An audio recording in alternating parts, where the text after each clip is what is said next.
တလားကိုငွေ3သိန်းရတဲ့သူလဲလားကိုရင်လက်ထဲမှာဘာမှမကြံအောင်တလားကိုငွေ10သိန်းရတဲ့သူလဲလားကိုရင်အကျွေးကြံနေတတ်တယ်ဒါပေမဲ့တလားကိုငွေ9သိန်းပဲရတဲ့သူတယောက်ကတော့လားတိုင်းငွေစုနိုင်နေတယ်ဒါဆိုပြဿနာကလားသာနဲတာလားအများအားတော့မဟုတ်ပါဘူးတကယ်တော့လူအများစုရဲ့ပြဿနာကငွေဘယ်လောက်ရလဲဆိုတာတဲ့ရလာတဲ့ငွေကိုဘယ်လိုအသုံးချလဲဆိုတာပါဒီနေ့မှာလားသာဘယ်လောက်ရငွေမစုနိုင်အောင်ဖြစ်စေတဲ့အကြီးမားဆုံးအမားခုနှစ်ခုကိုပြောပြပါမယ်ဒီအမားတွေတဲ့ဟာတစ်ခုလောက်ကိုပဲခမရလုံးနေတယ်ဆိုရင်တော့လားကုန်တိုင်းငွေဘယ်ရောက်သွားမှမသိဘူးဆိုတဲ့အခြေအနေကိုရောက်နေနိုင်ပါတယ်အမားနံပါတ်1ကျန်တဲ့ငွေကိုပဲစုမယ်လို့စဉ်းစားတာလားသာရတဲ့နေ့မှာလူအများစုကဒီလိုစဉ်းစားကြတယ်ဒီလားတော့အရင်သုံးမယ်လားကုန်ရင်ကျန်တဲ့ငွေကိုစုမယ်ဒါပေမဲ့ပြဿနာကလားကုန်တဲ့အခါကျန်တာကငွေမဟုတ်ပဲအကြောင်းပြချက်တွေဖြစ်နေတတ်ပါတယ်စားစရာတွေရှိတယ်သွားစရာရှိတယ်ဖုံးပေရှိတယ်မိသားစုကိုကူညီရတယ်မလိုအပ်ဘဲဝယ်မိတာတွေရှိတယ်နောက်ဆုံးမှာစုဖို့အတွက်ဘာမှမကြံတော့ဘူးဒါကြောင့်ငွေစုချင်ရင်ကြံမစုမယ်မလုပ်ပါနဲ့လာတာရတဲ့အချိန်မှာပဲစုမယ်ငွေကိုအရင်ဖယ်ထားပါဥပမာတလားငွေ9သိန်းရတယ်ဆိုပါစို့အနည်းဆုံး10ရာခိုင်နှုန်းဖြစ်တဲ့ငွေ9000ကိုအရင်ဖယ်ထားပါကျန်တဲ့4သိန်း5000နဲ့ပဲသုံးစွဲပါ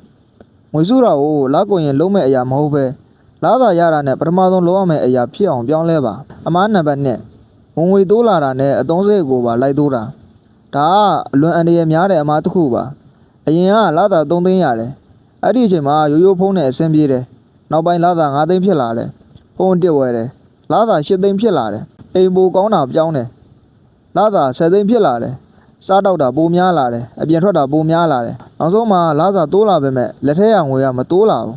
ဒီအရာကိုငွေတိုးလာတာနဲ့အမျှအသုံးစရိတ်ပါတိုးလာတဲ့အကျင့်လို့ပြောနိုင်ပါတယ်ငွေတိုးလာတဲ့အခါအကုန်လုံးမသုံးပါနဲ့ဥပမာလားသာ9သိန်းကနေ9သိန်းဖြစ်လာတယ်ဆိုရင်တိုးလာတဲ့2သိန်းနဲ့ကအနည်းဆုံးတစ်စိတ်တစ်ပိုင်းကိုငွေစုချင်းနဲ့ရင်းနှီးမြှုပ်နှံခြင်းအတွက်ထားပါငွေတိုးတာတဲ့ပိုင်ဆိုင်မှုတိုးတာကပိုအရေးကြီးပါတယ်အမားနံပါတ်3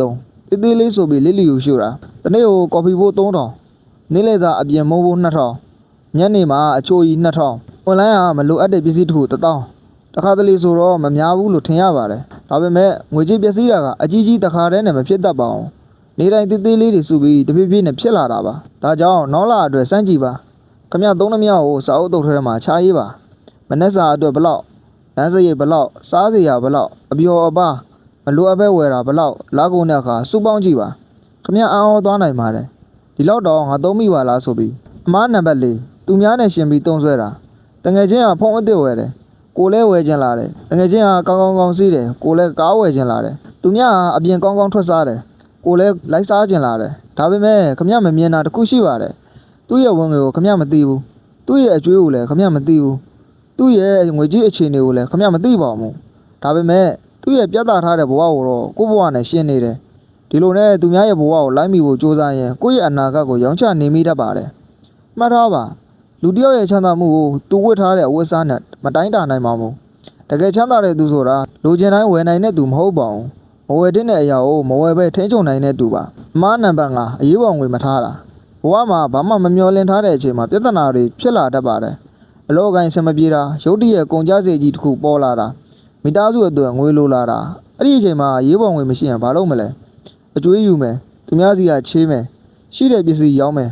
ပြီးတော့အရင်ပြဿနာကိုဖြေရှင်းဖို့နောက်ထပ်ပြဿနာတစ်ခုဖန်တီးမိပါလိမ့်မယ်ဒါကြောင့်အနည်းဆုံးကိုယ့်ရဲ့ပုံမှန်အသုံးစရိတ်3လကနေ6လထိခံနိုင်မဲ့ငွေတစ်ခုကိုတည်တံ့ထားရှိဖို့ကြိုးစားပါဒီငွေကချမ်းသာဖို့အတွက်မဟုတ်ပါဘူးအခက်အခဲရောက်တဲ့အချိန်မှာကိုယ့်ကိုယ်ကိုကာကွယ်ဖို့ပါအမှန်နံပါတ်6အတိုးမြင့်အကျွေးကိုလစ်လီရှုတာငွေစုနေတယ်ဒါပေမဲ့တစ်ဖက်မှာတော့အတိုးမြင့်တဲ့အကျွေးတွေရှိနေတယ်ဒီလိုဆိုရင်ငွေစုတာတစ်ဖက်အတိုးပေးနေရတာတစ်ဖက်ဖြစ်နေပါလိမ့်မယ်ဥပမာခမရမှာငွေစုထားတာ9သိန်းရှိတယ်ဒါပေမဲ့အတိုးမြင့်တဲ့အကျွေး9သိန်းရှိတယ်အကျွေးဘက်ကတဖြည်းဖြည်းအတိုးတက်နေတယ်ဆိုရင်ငွေစုနေတာတခုတည်းနဲ့ငွေကြီးအခြေအနေကတိုးတက်လာမှာမဟုတ်ပါဘူးဒါကြောင့်ကိုမှရှိတဲ့အကျွေးတွေကိုစည်ရင်းလုပ်ပါဘယ်လောက်ချေးတာလဲတစ်လဘယ်လောက်ပေးရလဲအတိုးဘယ်လောက်လဲဘယ်အကျွေးကအန်ဒီရဲ့အများဆုံးလဲအရင်ဆုံးအတိုးမြင့်ပြီးအန်ဒီရဲ့များတဲ့အကျွေးတွေကိုရှော့ချဖို့ကြိုးစားပါငွေကြီးတိုးပွားဖို့မစင်စားခင်ငွေကြီးယူစီးနေတဲ့အပေါက်တွေကိုအရင်ပိတ်ရပါမယ်အမားနံပါတ်9ငွေကိုအလုတ်မလုတ်ခိုင်းတာနောက်ဆုံးအမားကတော့ငွေစုထားရုံနဲ့ကျင်းနေနေခြင်းမှာငွေစုတာကအရေးကြီးပါတယ်ဒါပေမဲ့ရေရှည်မှာငွေတန်ဖိုးကျဆင်းမှုကြောင့်ဒီနေ့ရှိတဲ့ငွေပမာဏနဲ့နှစ်ပေါင်းများစွာကြာတဲ့အခါဝယ်ယူနိုင်တဲ့ပမာဏတူချင်းမှတူပါလိမ့်မယ်ဒါကြောင့်ကိုယ့်အခြေအနေကိုယ့်အန်ဒီရဲ့ခံနိုင်မှုနဲ့ ကိုင်းကြီးတဲ့နီလန်းတွေကိုလေးလာပြီးယင်းနှိမ့်မြုံနယ်မှုကိုတဖြည်းဖြည်းစတင်လေးလာတင်ပါတယ်ဒါပေမဲ့နားမလဲတဲ့အရာတွေကိုငွေမထည့်ပါနဲ့သူများပြောလို့မဝယ်ပါနဲ့အမြန်ချမ်းသာမယ်ဆိုတဲ့ဂရုတွေကိုမယုံပါနဲ့ကိုယ်တိုင်နားလဲအောင်ရင်လေးလာပါပြီးမှကိုခံနိုင်တဲ့အတိုင်းအတာနဲ့စတင်ပါအခုအစားပြီးဘာလုပ်မလဲဒီနေ့ဗီဒီယိုကိုကြည့်ပြီးချင်းအရာအားလုံးကိုတစ်ခါတည်းပြောင်းဖို့မလိုပါဘူးအရင်ဆုံးစာရက်တစ်ရွက်ယူပါပြီးရင်ဒီမေးခွန်း၄ခုကိုဖြေပါနံပါတ်1တလမှာငွေဘယ်လောက်ဝင်လဲနံပါတ်2တလမှာဘယ်လောက်သုံးလဲနံပါတ်3မလိုအပ်ပဲဘယ်လောက်သုံးပြီလဲနံပါတ်4တလမှာဘယ်လောက်စုနိုင်လဲဒီ၄ခုကိုမသိသေးရင်ခမရရဲ့ငွေကြီးအခြေအနေကိုခမရကိုယ်တိုင်မထင်းချုံနိုင်သေးပါဘူးဒါပေမဲ့တီးသွားပြီဆိုရင်တော့ပြောင်းလဲဖို့စတင်နိုင်ပါပြီနောက်ဆုံးမှာတကူမထားစေချင်ပါတယ်ချမ်းသာခြင်းဆိုတာလာသာအများကြီးရတဲ့နေ့မှာစတင်တာမဟုတ်ပါဘူးရလာတဲ့ငွေကိုထိန်းချုပ်တတ်တဲ့နေ့မှာစတင်တာပါလာသာ3သိန်းရတဲ့သူလည်းစတင်နိုင်ပါတယ်လာသာ5သိန်းရတဲ့သူလည်းစတင်နိုင်ပါတယ်လာသာ10သိန်းရတဲ့သူလည်းစတင်နိုင်ပါတယ်အရေးကြီးတာကဘလောက်ရလဲမဟုတ်ပါဘူးဘလောက်ကိုထိန်းသိမ်းနိုင်လဲဘလောက်ကိုတိုးဝအောင်လုပ်နိုင်လဲပြီးတော့ဘလောက်ကြာဆက်လုပ်နိုင်လဲဒီနေ့ရစားပြီးလာသာရတဲ့အခါအရင်ဆုံးကိုယ့်အနာဂတ်အတွက်ဖယ်ထားပါပြီးမှသုံးပါ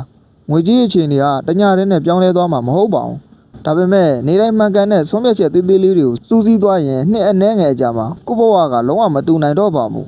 ဒီနေ့ရစားပြီးငွေကိုမလိုက်ပါနဲ့ငွေကိုကိုယ့်အတွက်အလုပ်လုပ်ခိုင်းနိုင်တဲ့လူဖြစ်အောင်စူးစမ်းပါ